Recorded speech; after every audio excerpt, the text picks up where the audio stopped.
Hello, I'm Maria Hall Brown, and this is LA Currents.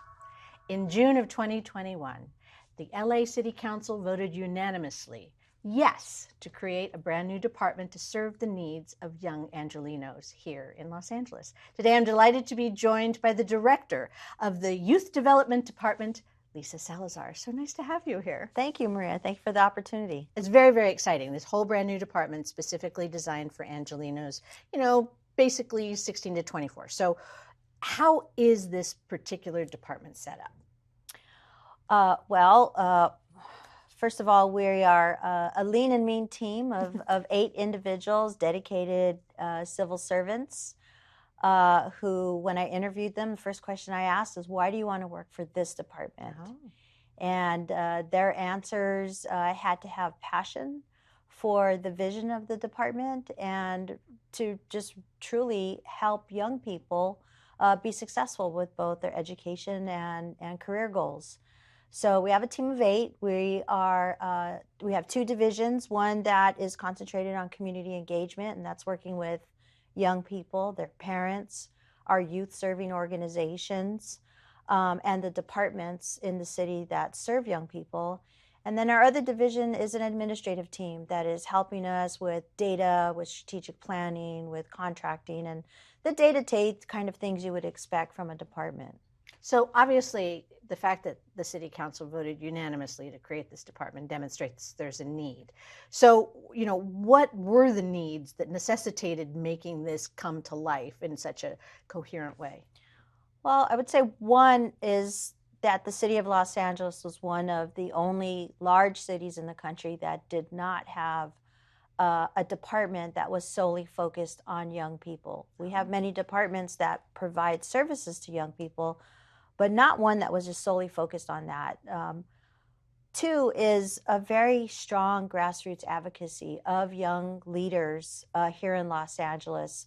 In particular, the Invest in Youth Coalition that is made up of 70 youth-serving organizations that represent young people from across the city who strongly advocated for a dedicated department.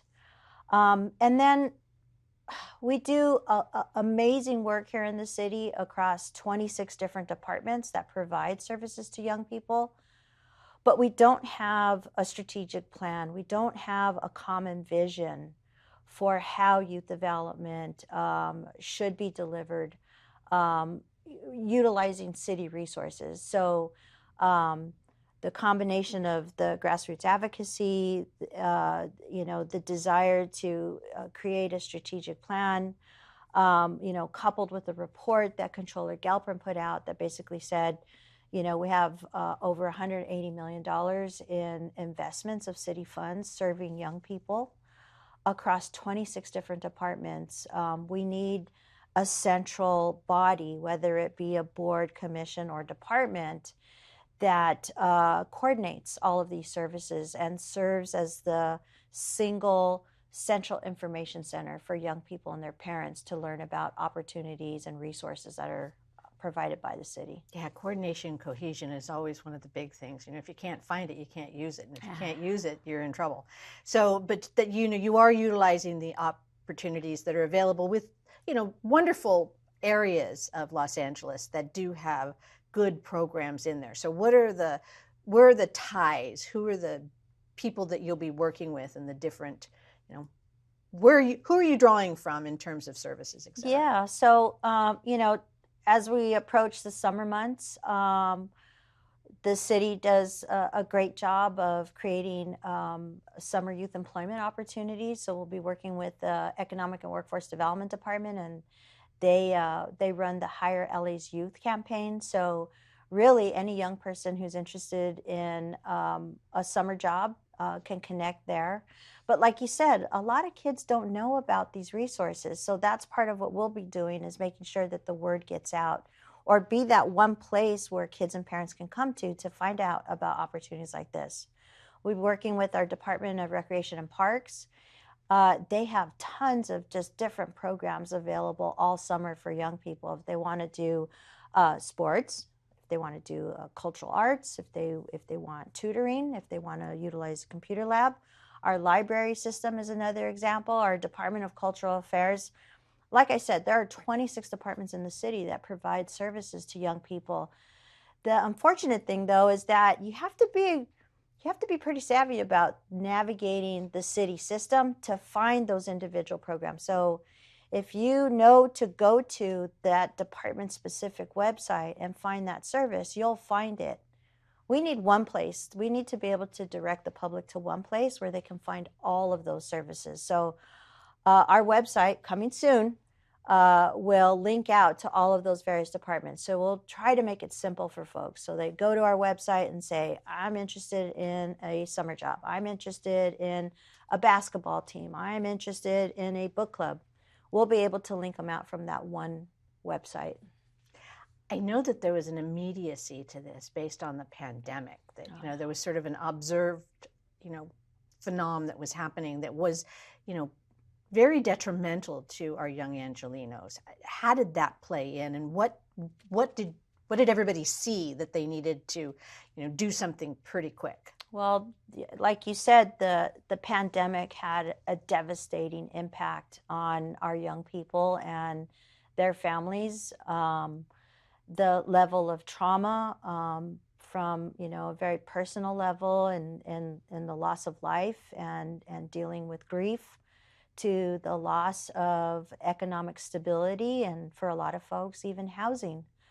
That really created a greater sense of urgency for the mayor and the city council, and particularly our champion, Councilwoman Rodriguez, to make the department a reality now, this year. And that's why it was included in the budget, and that's really why I'm here today. So for those reasons, there's never been a more important time to have a department like ours that is not only working with the departments within the city, but also reaching across the aisle to our school district, to our community college district, and to the County of Los Angeles that provide various services and supports. We saw a dramatic drop in the youth disconnection rate. And when I say disconnection, what I'm talking about is kids that have fallen out of school and are no longer connected to either education or employment. Oh.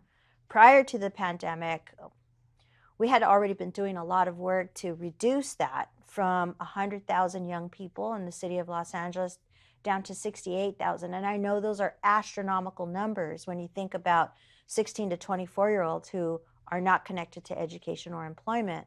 But we had made some real strides. So we went from 1 out of 5 youth in that category to 1 out of 6. But in the city of Los Angeles, that is significant. The pandemic hit, and I fear that in parts of the city that are hardest hit, we're probably like at a rate of 1 out of 3. Oh, no. That are disconnected. We know that young people still struggle to connect to online education.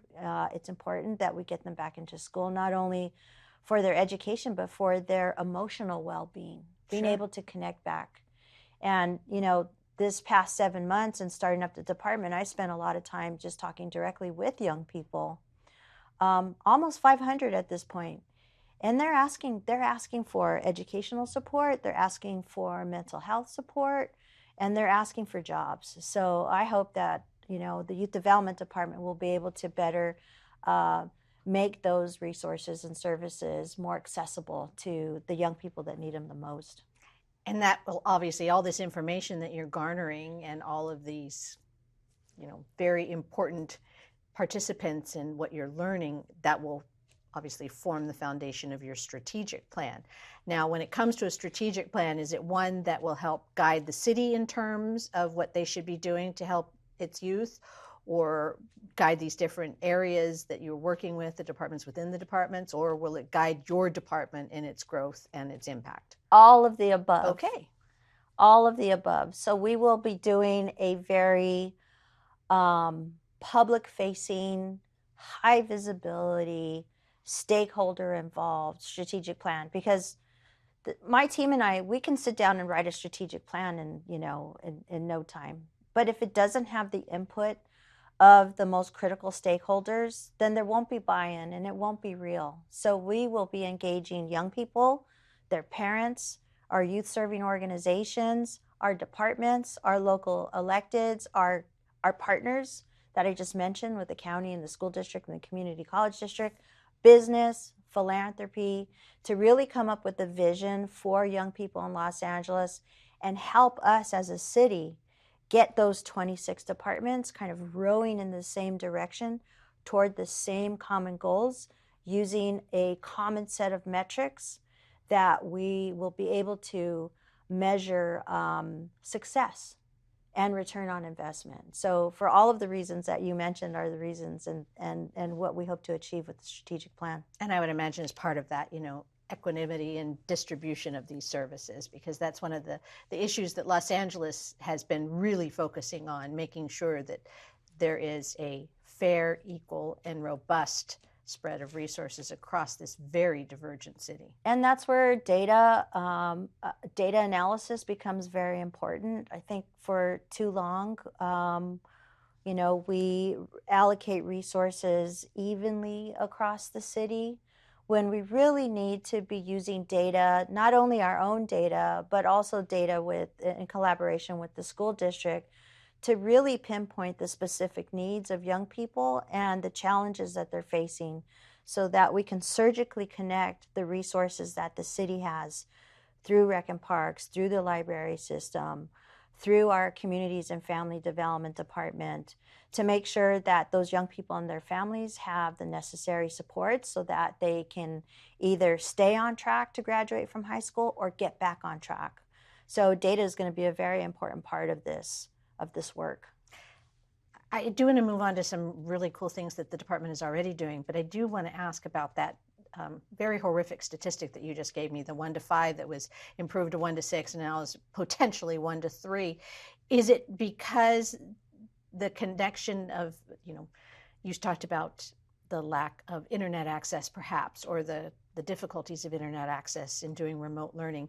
Do we think that it's because there was no personal interaction with going to school that these students fell out or gave up, or do we think it is problems at home? Do we have any idea of why this tragedy took place during the pandemic?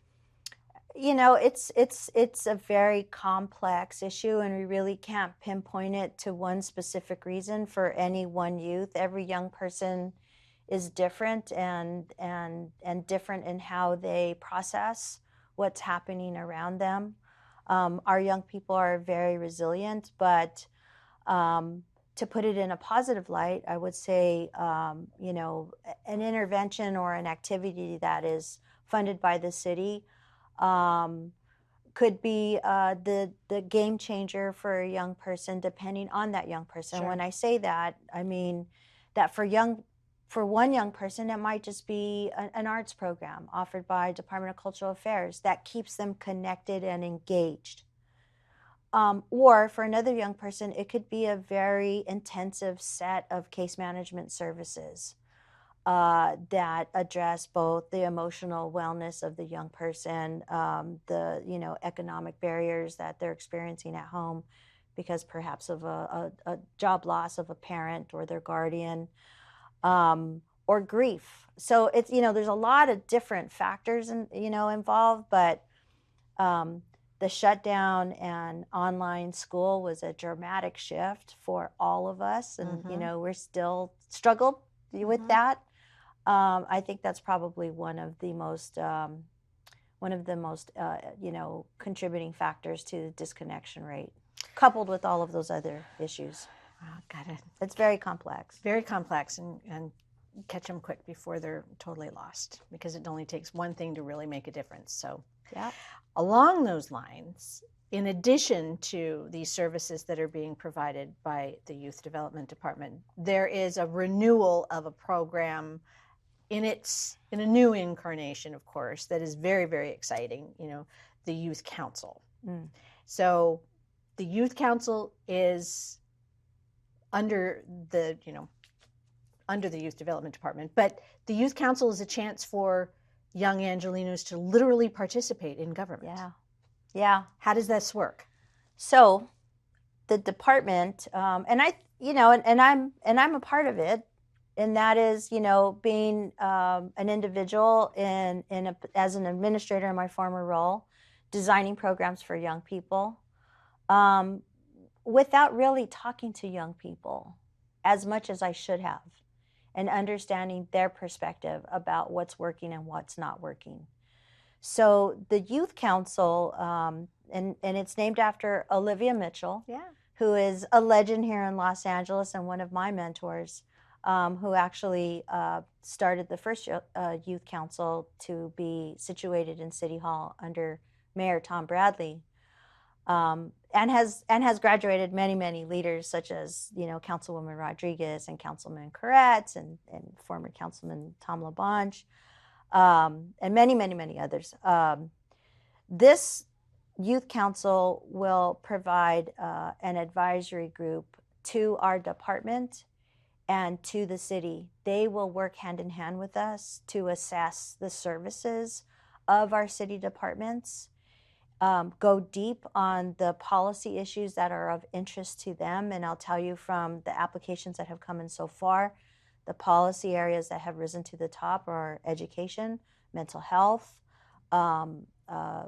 social justice and equity, and employment. Wow. So they will work with us, they will advise us, and they'll be our ears and eyes on the ground and within their own communities to tell us what is working, what is not working, what's missing, what do we need to do more of, what do we need to do less of. And they will help guide us in policy making and budget decisions around what services we should be investing in here in the city. So what are some of the details of this council? I know it's 2 council persons per district. Yep.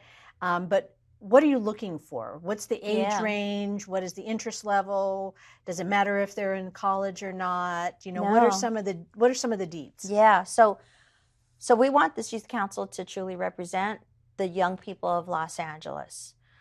So we'll have 2 representatives from each of the 15 council districts between the ages of 16 and 25.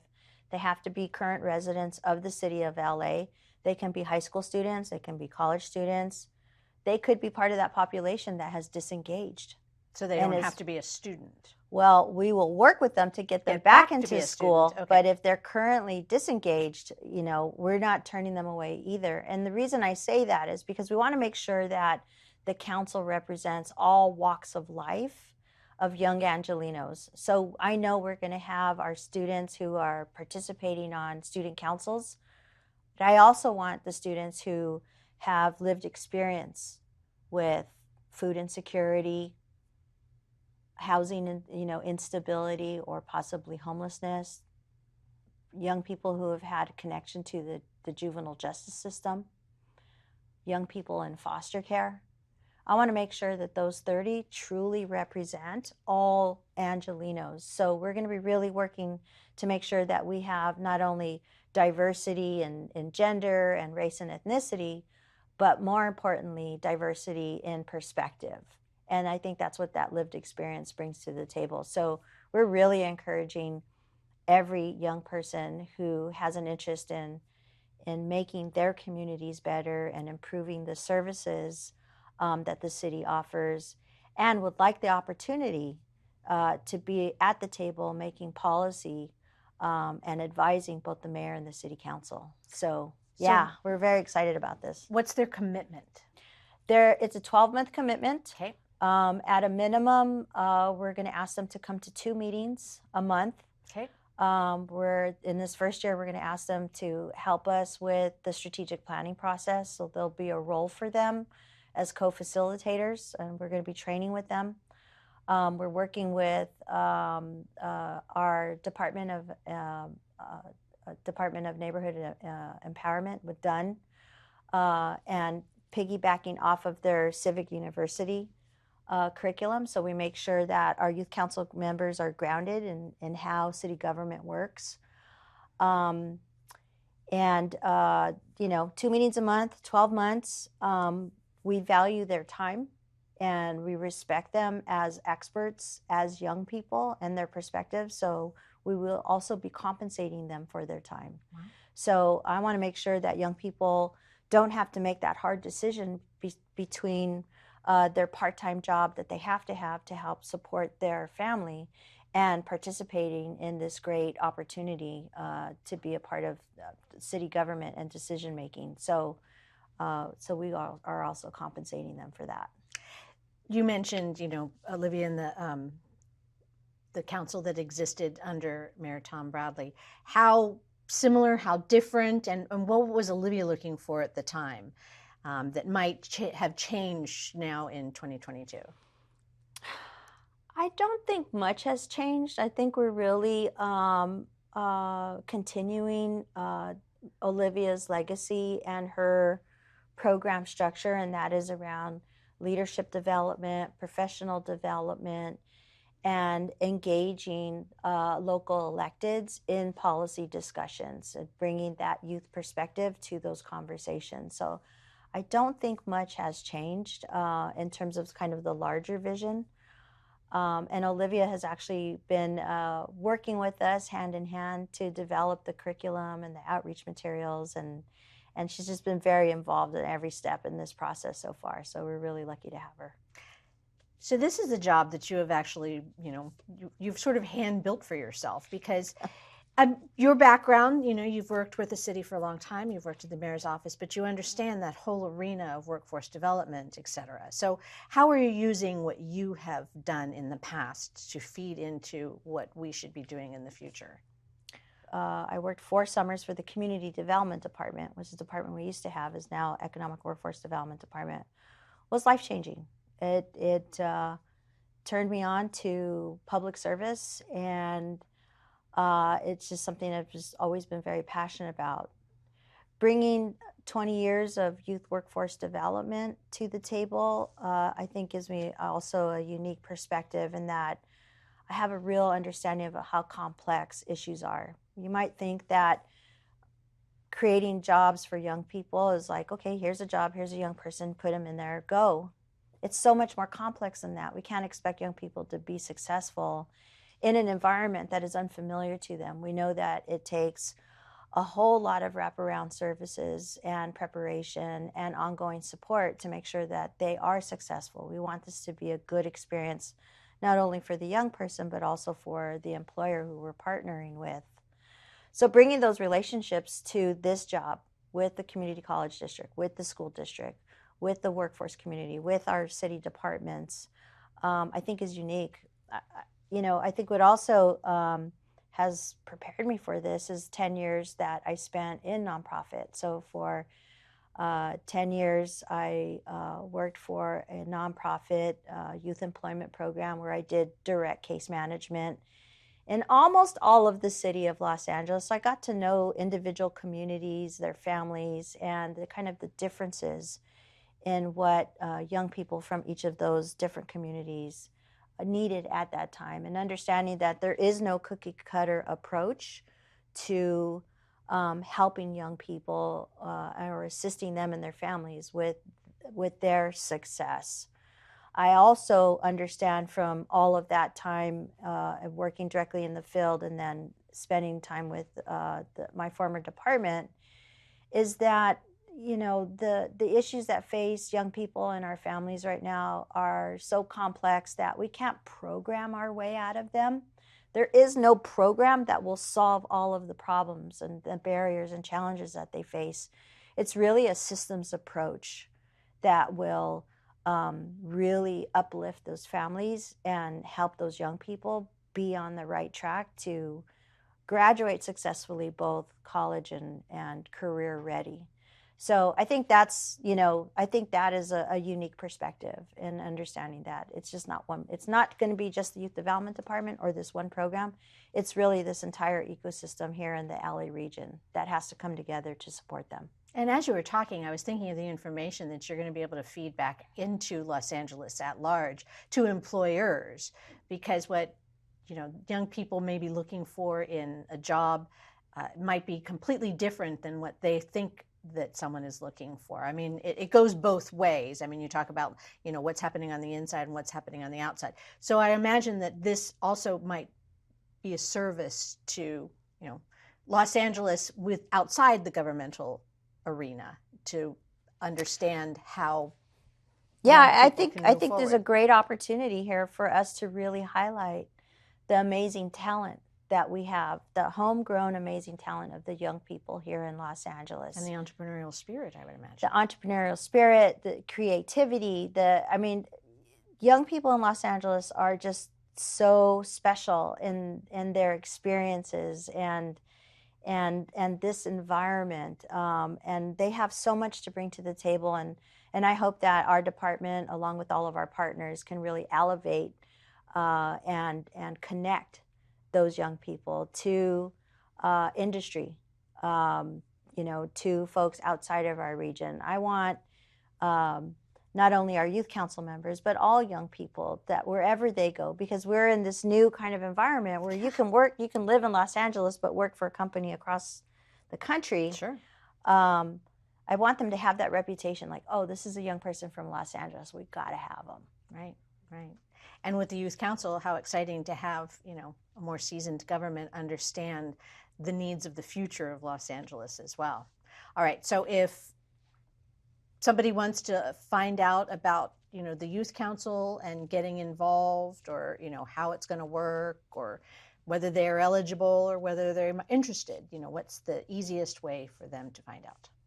youthcouncil.lacity.org. So if you visit us there, you'll have all the information that a parent or a young person might need to understand a little bit more about the youth council and how to apply.